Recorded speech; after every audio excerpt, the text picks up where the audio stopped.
The last time we talked, I met with three, Mel, Hector, and Riley. And I still meet. We're learning each other's pieces. But I'm here again. More to meet, always more to learn. Hector pushed me to confront Eddie. I don't think I was ready. He's twice my size and has a looming problem. I hid under the bed afterwards. Florence scares me a little. Sometimes I think there's two of her. Both I know, but which one will I meet on which day? She's an esoteric member of the club you'll never know how to get in. In the room, there was such tranquility, one that I swear I had never felt before. I felt it when I saw the beautiful woman Florence said was named Serenity. Seems fitting. I was too captivated by the way she made me feel to speak. Next time. More to me as time moves on in my mind. It's always changing, but who knows what comes next?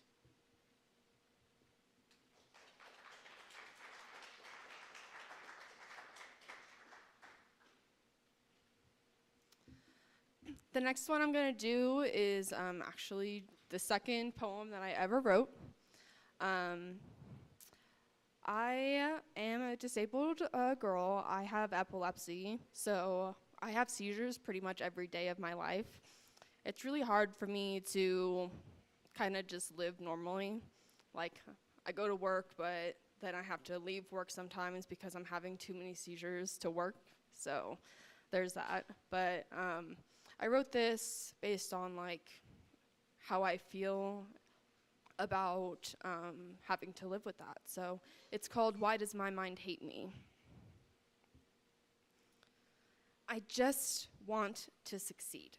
Why do you hate me? I wanted to be a doctor so young, but you decided I needed them more than the world needed me. That was fine. I'll accommodate. Retail workers and sales associates are needed too. But how can I succeed when you make me fall to my knees? What can I do when I ache for a break and tears fall from my eyes when you arrive? Why does my mind hate me? Take the effort to break me. But eventually, my heart will grow stronger.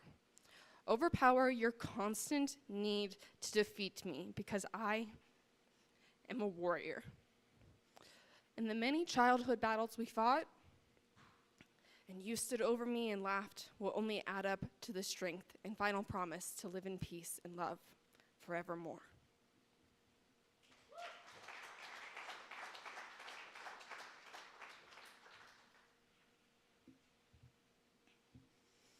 So this is the last one I'm gonna do, and it's actually the first poem that I ever wrote, and this is kind of the one that I say is why I write, but not really like why I write, just why I started writing. I just started kind of writing this one day in like the notes app on my phone because I was just feeling something. My mom passed away when I was 15. And so I cry like every time I read this, but I still do it here on stage because this is kind of like something that, a place that I feel safe. So I don't mind sitting up here and crying, I guess, but whatever, right? But I wrote this and I just put it on a page and then I just felt like a weight lifted off my shoulders.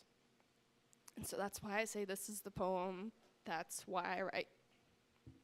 So this is called, Would You Still Love Me?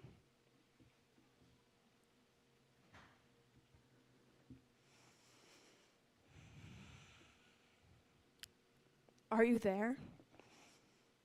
I don't see you anymore. I can barely hear your voice. I feel an ache in my heart, wondering if you'd be proud of me at all. I remember the hopes we had when I was a juvenile, all the things I've not yet achieved. All you wanted was for me to do the things you had not to be the better version. Would you still love me if you saw me and realized my flaws? Saw how losing you changed me? Would you be interested in the future I'm making? The one I've created? The family I'm making? I hope, in the deepest pits of my soul, that you see I'm making the best me. Maybe slower than we'd hope, but I'll be there in the end. But I hope, if I could see you and hear your voice, one thing you'd say is that you still love me.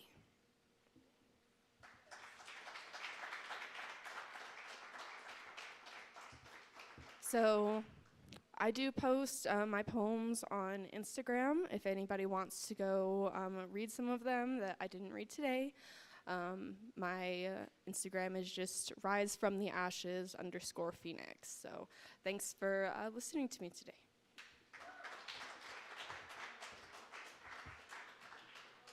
Let's give it up for Phoenix one more time, please.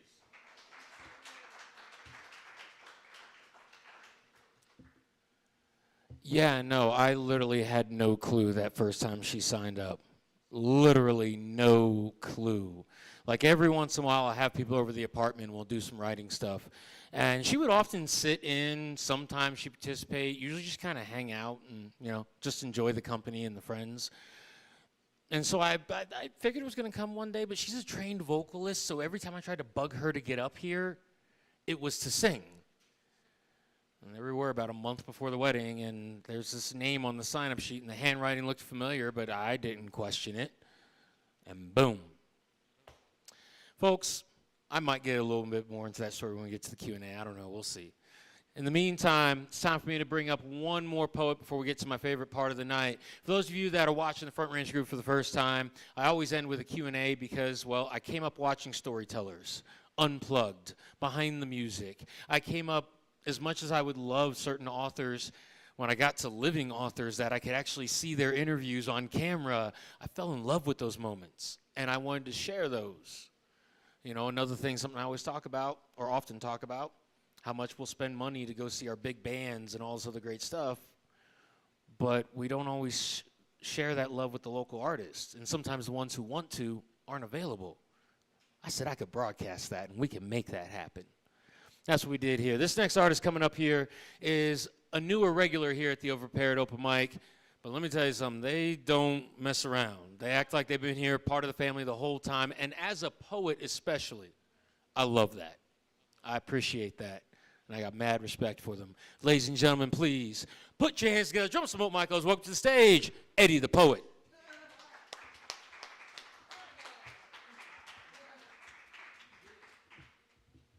Listen, I came straight here from work. I'm tired, but I got a few poems for you. I got like three of them.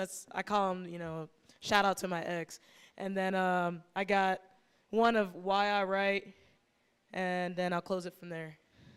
But anyway, she's insecure, feels the need to be secure by a random man whose money is not secure. Pockets hurting more from buying red bottoms for the next club opening that she can't ignore. And what for? She'll dress bougie as ish and allow social media to describe what's her real image. Plus, she'd rather have them chase her than stay. She says if these dudes don't like me, then these dudes is lame. She says, forget the rent, I'm going out shopping today. Tells the landlord she got him back one of these days. Bills backed up to about 90 plus days. Then her kids ask, Mom, what we eating today? What the hell will she say or what the hell will she sell? Single black female addicted to retail, and well, that's the starter.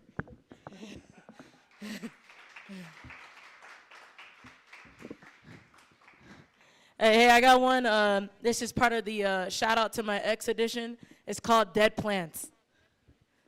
Stop watering these dead plants. These women don't need you. That's what my subconscious preached to me while I laid in my living room. Broken and depressed because I allowed my chest to be ripped open by a woman who's emotionless and used me to fill her cavity. Shame on me for allowing, scratch that, enabling, another soul to feed off me. Emotionally unavailable women are exhausting. Sure, the lovemaking was breathtaking, but dopamine and oxytocin have a way of working. Blinds me from the red flags that are waving, the ones my best friend kept noticing, and the lessons my mother mentioned, or those lyrics that Taylor Swift be singing. Whatever. It's me. Hi, I'm the problem. It's me. Took me years to realize that's what a narcissist will have you believe. I own the fact that I kept going back knowing that I was attached to an avoidant. I'd march in with my soil, shovels, water, and pails, knowing damn well no flowers would bloom. Stop watering these dead plants. These women don't need you.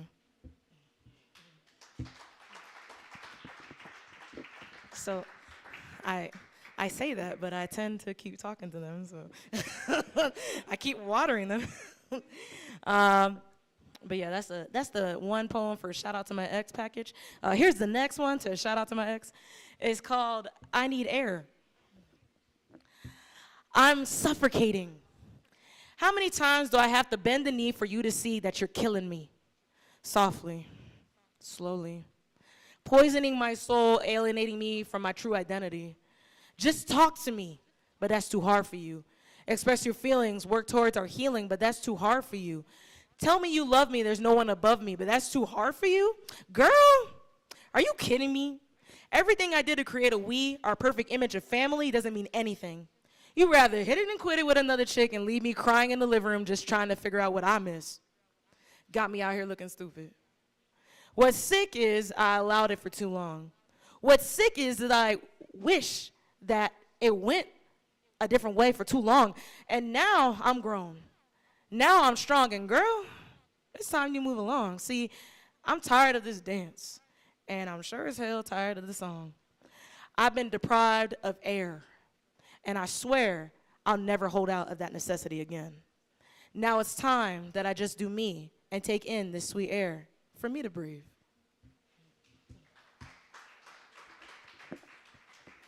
Thanks. And the last one for Shout Out to My Ex package is called Crawling with Anxiety. If she's watching this, oh well. Anyways, Crawling with Anxiety. I hate that people know our business. I'm embarrassed when I walk into your place of business. I hear and feel the judgment. I hear and feel resentment. So I tell myself that I deserve the treatment, but I don't. Anxiety crawling rips into my chest cavity. I tell myself, they're not talking about me. They're not looking at me, but I know the topic of me has been brought up constantly. I have to conform myself to be normal. I have to conform myself to be social. While inside, I'm livid. My emotions are valid. Why did you have to open your big mouth and tell them our business? You and I should have remained intimate. Now our vote is open. Your friends have the access to condemn, recommend, and offend, while my chest closes in, allowing this false reality to consume me, overwhelmed and crawling with anxiety.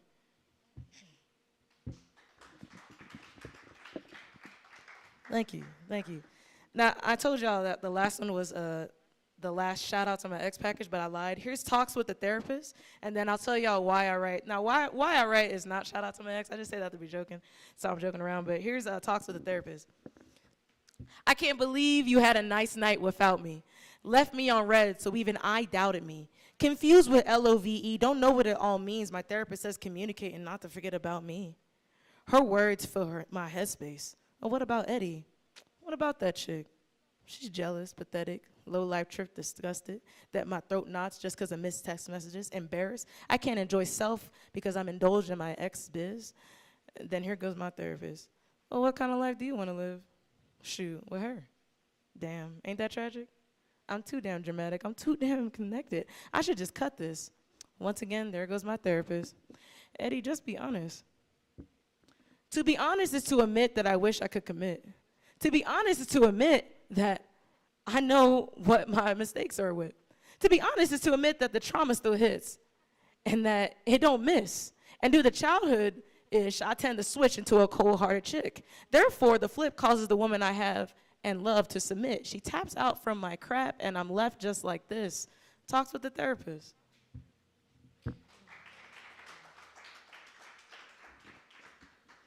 By the way, therapy's good, so do it. It's good for your health.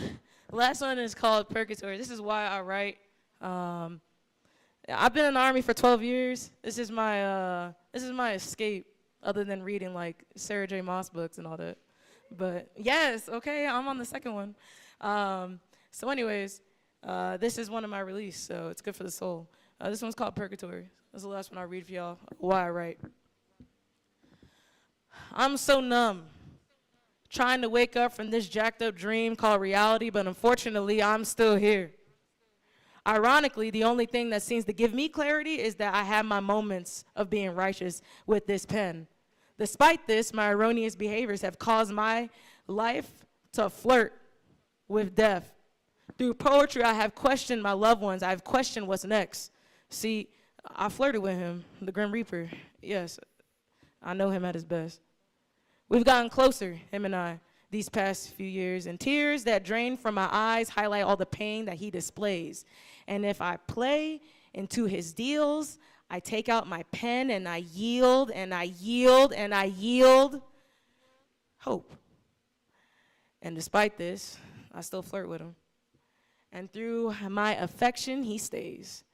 And I remain drained from the battle with my white and black angels that stand at my shoulders with weights like boulders, back hunched over as I drag myself to bed. Sheets pulled over, one side is my mother, the other the Grim Reaper. My eyes weigh heavier, my breathing sinks deeper. These demons I dispose, the guilt that I hold. Purgatory holds my soul, and my inner core remains cold. I write from my soul. Thanks. Let's keep going for Eddie the Poet, please. Don't go away. The questions. Uh-huh. I'm a secret squirrel. Yeah, no, I played that a lot. All right. Can you turn on two, please? Check, check.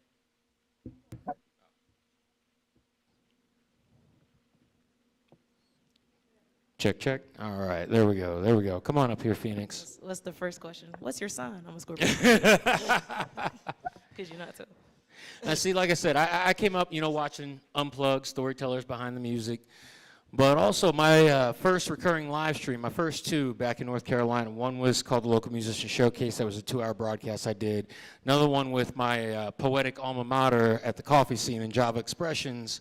I would do the live broadcast, but then when the live broadcast ended and the open mic continued, since I had retired from hosting and had taken the backseat doing production, I'd take the feature downstairs. We just do a little live stream on my cell phone on my personal Facebook account called On the Spot. I had fun with those questions because I literally put them on the spot. I'm nicer about it here, at least I try to be. And instead, I just want people to get to know the artist. I want to get to know the artist a little better. So I'm going to talk with you guys for a little bit, and after we get through a few questions before we wrap up, I'm going to let them each throw a question at me, whether something they want to know or something they want to ask for everybody else. First things first, we all touched on the why I write thing, all right? There's why we started, and for some of us, through our evolutions, there's why we kept going, or why when we stopped, we pick it back up. Is there anything either one of you would like to elaborate a little more on your why you write, maybe from when you first started creating, even if it wasn't poetry, to where you are today?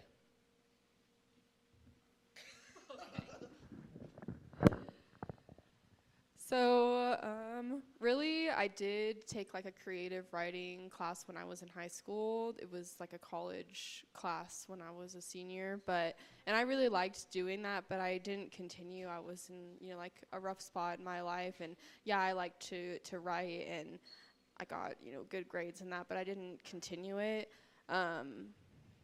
I started back up because, like I said, I just kind of like word vomited onto a page when I was feeling stuff, and I realized that it really just helped me get through stuff that I had trouble getting through when I wasn't able to get through emotions and like communicate when I was younger. So even now at like young 20s. I'm getting through and writing about stuff that maybe happened to me in like teenage years, and it's just helping me move on with my life, which I really appreciate. And while I may write about stuff that happened back then, I like to, like if I have a rough day or anything happens to me, I just like to, take out my notebook, take out my phone, open my notes app, and just write about it. And I think it helps me just get through the day a little bit easier. So. It's therapeutic. And then, like I said, I'm in the military, so I need a release. And I started getting into writing due to hip hop, R&B. Listen to a lot of Wale, Common, Jay-Z. I'm from the Northeast, so city girl. So hip hop, that culture, it kind of blends into poetry. And yeah, I can't be like 24/7 soldier all the time. I mean, they tell us we have to, but I can't do it all the time. So I gotta write. So it's a good release. All right. Okay. All right. So as you develop, whether you started performing soon after you started writing or years later, like I did, you get to that stage there. Now, as difficult as it might be for some of us to write down what we think or feel, as difficult as it might be to fit that into, she's been through my prompts. As difficult as it sometimes is to fit that into a prompt or fit that into a suggestion or anything like that, it's another thing entirely to get up and share it. Now it's not just your words, it's your own voice carrying those thoughts and emotions. So if you could please talk to us a little bit about what it was like the first time you shared something of your own original creation and why you kept going.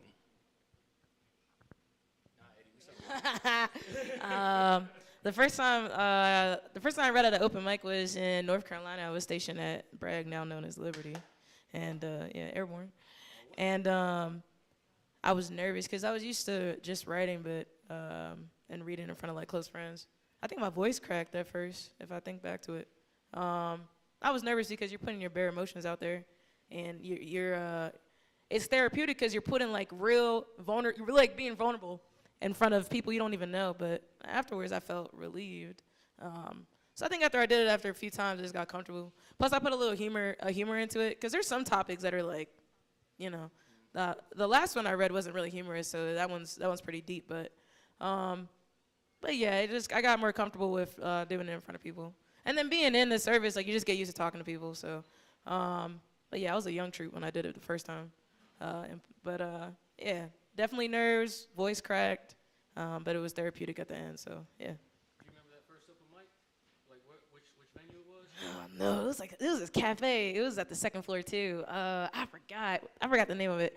It was a nice cafe too. But ooh, and then I had to wash my mouth, and I remember I did not. I said, I gotta look it up. Oh man, I've gotten better. Like when I was like, ooh, I gotta say ish, But oh man, I said some words. They looked at me like, I was like, ooh, sorry. But yeah, I'll find out which one it was. So the first time that I got up on stage, at least sharing my poems, was here. The first time I got on stage was completely different. I think when I got up here to share my poetry, it was a little bit easy for me to just kind of get up and start speaking, to like introduce myself and do that kind of stuff, because I had been a trained vocalist for like 6 years. And so getting up on stage was easy, but singing other people's songs is a completely different thing. And then getting up here and then realizing, oh, I'm about to like share my complete and like all of my emotions, because that's what all of my first poems were. And I was like, I can't believe I'm about to do this. So that was like really a hard thing. But at the same time, I think the first open mic that I did here was a little easy, because this, like I said, it's kind of like a safe spot. We've been coming here for a long time, and I trust a lot of people. We have a lot of regulars that I know, and I'm like, oh, I know that person, so I'm not afraid to say these things. But when I go to other places that I haven't really been in, I'm like, oh, this is not a poem that I'm gonna share here on the first time. So it's completely different things when I think you're different in different environments. So that's also a thing I think really affects you. Well, thank you very much. I'm gonna let each of you. I was going to carry this a little bit longer, but we're running near the end of the stream. We got to get back to the open mic because we do have a full list tonight. So I'm going to jump straight to each of you can ask me a question, whether it's something you want to know or something you want to ask for the audience, the folks here. Maybe you figure maybe the folks watching online might want to know. And then I'm going to ask y'all to throw out one last promo for your TikTok, for your Instagram, anything you want to go ahead and say after that. But y'all get one question at me each. Who wants to go first? I know everything about you, so. Do you know about that one time, the one place with the albatross and the penguin? Aha! Probably. Probably. No, I'll just ask for everybody, what do you think, how do you think writing today versus writing back when you first started, how do you think like your topics and like your writing style has really changed, and like what do you think you like wrote more about like back then versus now? This is karma, y'all. Oh, man. Wow. That's something I would normally ask people. All right, so, well, first of all, change. I mean, for those of you who've not heard me talk about it before, I started off writing song lyrics. I was going to be a rock star. That's what I thought. I started off writing song lyrics. And really, honestly, when I first started writing original poems, it was thanks to a teacher I had in 7th and 8th grade, Fern Waskovich at Central Regional Middle School in Bayville, New Jersey. Pushed me, like if you've ever seen Dead Poets Society, that whole interaction between Robin Williams and I can't remember the actor, Ethan, I can't remember his last name right now. Yeah, Ethan Hawke. Thank you, Pete. That whole interaction between Robin Williams and Ethan Hawke. Did you write something? No, I didn't. The previous scene, you see him scribbling and throwing stuff away. That was me. Almost to a T, that interaction between the two of them was me and Miss Waskovich. And she let me be like 3 days late turning in a sign before I turned in my first poem. And I said, I'm never going to do that again, because I was the would-be football jock. I was like, poetry now. Fast forward a little bit, and I was going through some things. And realizing some things about growing up, until my late teens, I wasn't ready to deal with up here, let alone in here. And I needed to get it out. So I started writing. I wrote compulsively. These days, I write deliberately. That's the first change. Second, when I first started writing again, I was thinking I was a lyricist, so everything was structured stanzas, everything was finding rhythm, finding rhyme. If I got stale, I found music that I didn't normally listen to, and I tried to write to that music just to get those sounds in my head to see what I can wrap in there. And then I realized this tone-deaf grizzly bear was not going to be a rock star, not going to happen. And somebody asked me to write a poem for, one of my female friends asked me to write a poem for her boyfriend. Really weird for me at the time. Yeah, you know, and little 16-year-old me back in the mid-'90s, that was just like, what? I did that.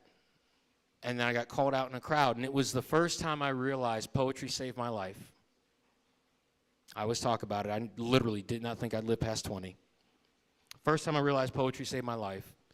And then the third or fourth time I realized a few people weren't lying when they said listening to my poetry and the conversations we would have afterwards helped them get help and helped them save theirs. I stopped worrying about the flash. I stopped worrying about all the bells and whistles and the pomp and this and that and the other, and I just let it flow. And then I took a break, and the most recent evolution, I started writing more prose. I wanted to get more in the visual storytelling and not so much on the rhyme and the slam. And it's enabled me to pick up screenwriting and go all kinds of places there, on the road to places. So Hope that answered that question. I really kind of got lost in La La Land. I'm sorry. Eddie? Oh. Top 3 favorite rappers that are alive. Go. Oh! That are alive? Yep.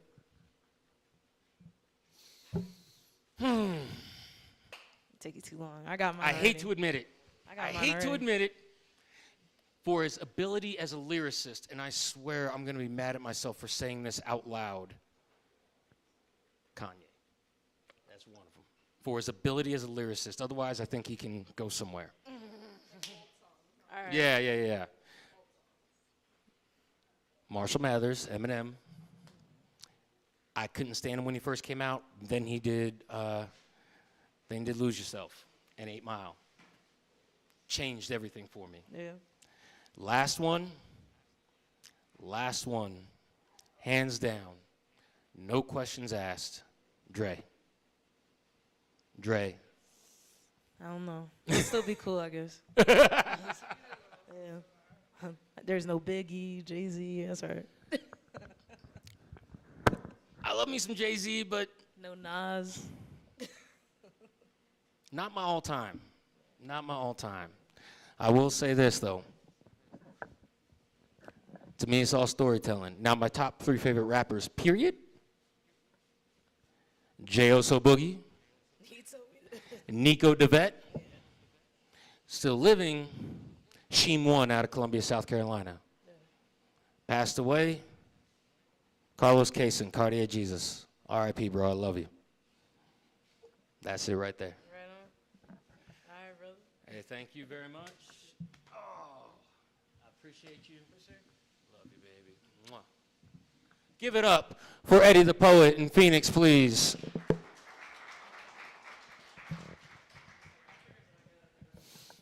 All right, folks, this is going to conclude tonight's live stream. Hope you guys join us next month. I'll be updating the booking rosters and everything for that right there. I know some of you have been asking me about the Friday bookings. I've been trying to get through a couple little humps here, and then I'm going to start filling that out because I've got the bookings out through June right now, I believe. So I'll be starting to pick up from there going on. If you have questions about booking for the live stream or for the Friday sessions, Friday at Jives, you can join our Facebook group at the Overpaired Open Mic. Guide number 3 in the Facebook group is all the booking info for the live stream. Guide number 5 is all the booking info for Friday at Jives. My email address is in there because that is how I handle booking. I mean, you can text me for questions and whatnot, but if you want to throw your name in the hat, hit those guides, grab my email out of there, and you hit me that way. That's how I handle all my booking. In the meantime, if you are here in the Colorado Springs area, feel free to pop on down to Jives Coffee Lounge, 16 Cold Run Court, right across from Bancroft Park. We'll be keeping the Overpaired Open Mic going until 10 o'clock or until the list runs out, whichever happens first. If you can't make it in tonight, don't forget we do this every Wednesday night. Sign up starts at 5:30, show kicks off at 6, and again, runs until 10. Or until the list is complete. Those of you here in the house, give me a moment to just go ahead and kill the stream, and then we'll get back to the sign-up sheet for everybody else. Those of you watching online, be good to each other. Take care of each other. Remember, patience, compassion, empathy, intelligence, and discernment over ignorance and confirmation bias, even when it means acknowledging points you disagree with. You ain't got to like each other, but you can love each other, which is a choice, by the way, not just an emotion. It is a choice. Take care, and I'll see you guys later. Thank you.